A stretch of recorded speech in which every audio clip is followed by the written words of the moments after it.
Honourable Nanaia Mahuta. Tēnā koutou, Ngati Manawa, Ngati Whare, koutou I hara mai ki te whakarongo ki enei o ngā mahi kei mui te aroro o te whare parimata. E tika ana me mihi atu ki a rātau e kawea ngā wawato o ngā mātua tūpuna rātau kua huri ki tua o te ārai, heke iho mai ki a koutou. I tēnei rangi, tēnā koutou katoa. Mr Speaker, I spent much of my second reading and committee stages of the bill commenting on the Ngati Manawa treaty settlement, and for that reason I will confine my comments today to Ngati Whare. Ngati Whare has significant historical kin connections to Maniapoto. In fact, on Saturday there will be a commemoration at Ōrākau to remember what happened in the 1860s in terms of the wars between Māori, iwi and the Crown.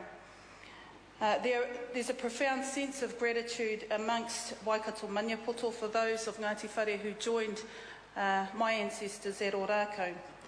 And in a sense, the topographical features of Ōrākau tell the story far better than I could in this house today, and also the living memories of the descendants of those families who fought at Ōrākau and passed the story down from generation to generation. Indeed, if you visit Ōrākau, you will understand that when you go there, those people who went there to fight, there was no ability to retreat. When you went there to fight, you had to fight until the end. And for that reason, I pay tribute to Ngati Whare in this house today. From Ōrākau was the well-known saying, ka whawhai tonu mātou, ake, ake, ake. And that it is within that spirit of kin connection and historical gratitude, I guess, of those relationships that I want to make my contribution, because treaty settlements are more than just words on paper. Treaty settlements are a living recognition that despite the hurt and the historical actions that took place between iwi and the Crown, this is a real attempt to try and restore some of that hurt and seek redress, albeit insufficient, I think, in the living memories of the descendants today. But it is a start, and it is an important start to ensure that future generations can move forward. Tēnei e mihi ana ki a koutou Ngati Whare. There are key components to their settlement that, on paper, are very straightforward. But again, I make the point that if treaty settlements are to be more than words on paper, it is how Ngati Whare and the Crown, and indeed instruments of the Crown, which means government departments and local government, give life and breath to the living aspirations of what Ngati Whare are trying to achieve. There's a historical account which is recognised by and large through the Crown apology. There's cultural redress and financial and commercial redress which has been achieved through the CNI settlement. When we look at the Crown apology, in part what it does is rectify a story that wasn't told that can be told now.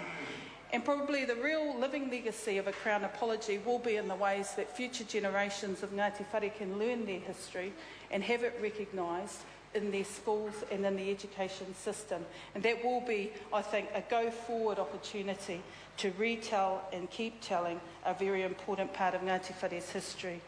In the cultural redress part of the settlement, there are some very, I think, innovative opportunities here going forward.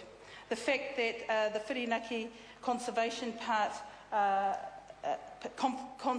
Park has an opportunity for a joint conservation role between the Crown, Department of Conservation, and Ngati Whare through a conservation management plan affords itself a real living legacy to what a model for conservation management can look like in a country like New Zealand. We don't need to look to Australia and the Kakadu Park. We can look to our own models and our own unique opportunities to have an approach that will not only be about preserving the natural history of New Zealand, but also telling the story as it applies within that conservation park. And Ngati Whare can make a huge contribution in that part.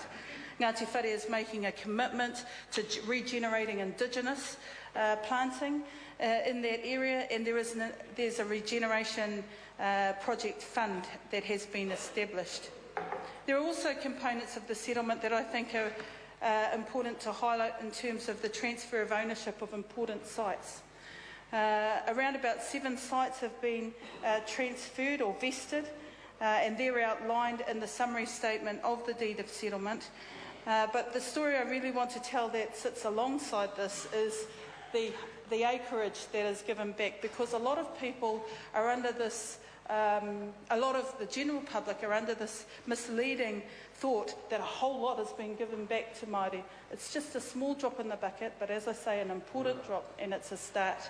But it should be recognised that Māori continue to make the greatest contribution to this nation in the way that it is entering into the treaty settlement process.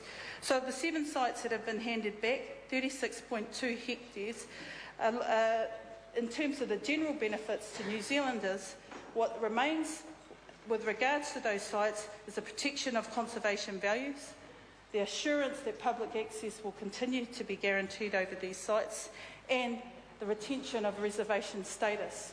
Now, this is all a great contribution on Ngati Whare's part to the nation, and that must be recognised in the House today. There will also be a return of 5 wāhi tapu sites that in total amount to 10.3 hectares. Very important wāhi tapu sites who have significant stories that in time, if the aspirations of the conservation plan is realised, it could be a real opportunity again to preserve and tell the history as Ngati Whare would like to tell that history. There's a joint vesting of 4 sites totalling 13 hectares. And then the Whirinaki Conservation Park will have a new name. And I would hope, and the comment was made by Parekura Poromia before me, that we shouldn't have to have a treaty settlement to rectify the misspelling of Māori names that goes through a process of going to the National Geographic Board, and then it becomes whether or not you have an H or not. The real opportunity through these treaty settlements is to put a stake in the ground and say many of our names actually are not said or not spelt correctly, and as a matter of course in terms of ensuring New Zealand's history is told with the inclusion of Māori, that those names are rectified. And I want to applaud Ngati Whare for making that particular start, and as I say, it shouldn't take them a treaty settlement to continue along this process. There are statutory acknowledgements as a part of this treaty settlement to recognise the special association that Ngati Whare have in connection with certain sites. And in time, I believe that these acknowledgements should be recognised in the planning process undertaken by the Regional Council. These are important sites that have been recognised through a treaty settlement, and in the planning process of Regional Council, they should recognise, again, the importance to Ngati Whare and how it can be included in terms of long-term planning. There are many other aspects of the Ngati Whare settlement, all too many for me to comment on today, but I would like to speak to one part which the Minister really concluded his speech on, and that is the innovation around a joint management approach to the Rangitaiki River.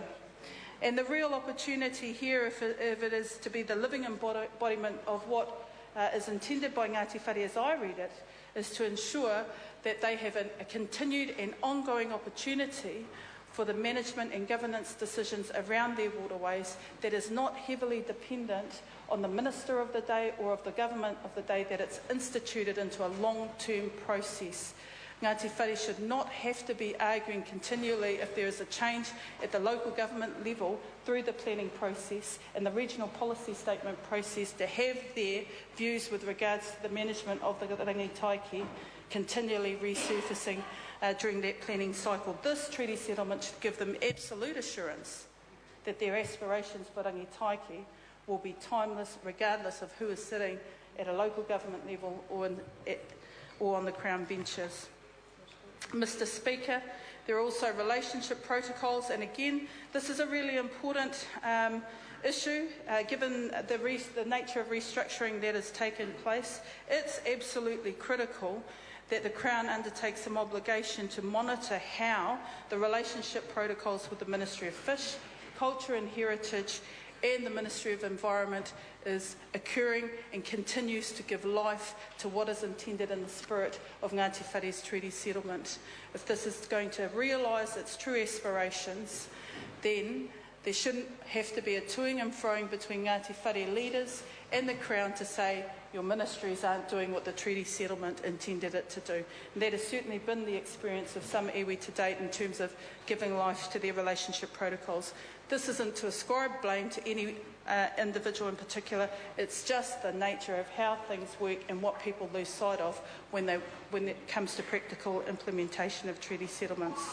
Order. There is also a letter of engagement, which I think, again, is an important part of the treaty settlement. I want to pay tribute to Ngati Whare in the House today. I want to pay tribute to Ngati Manawa in the House today, who have come to hear these speeches.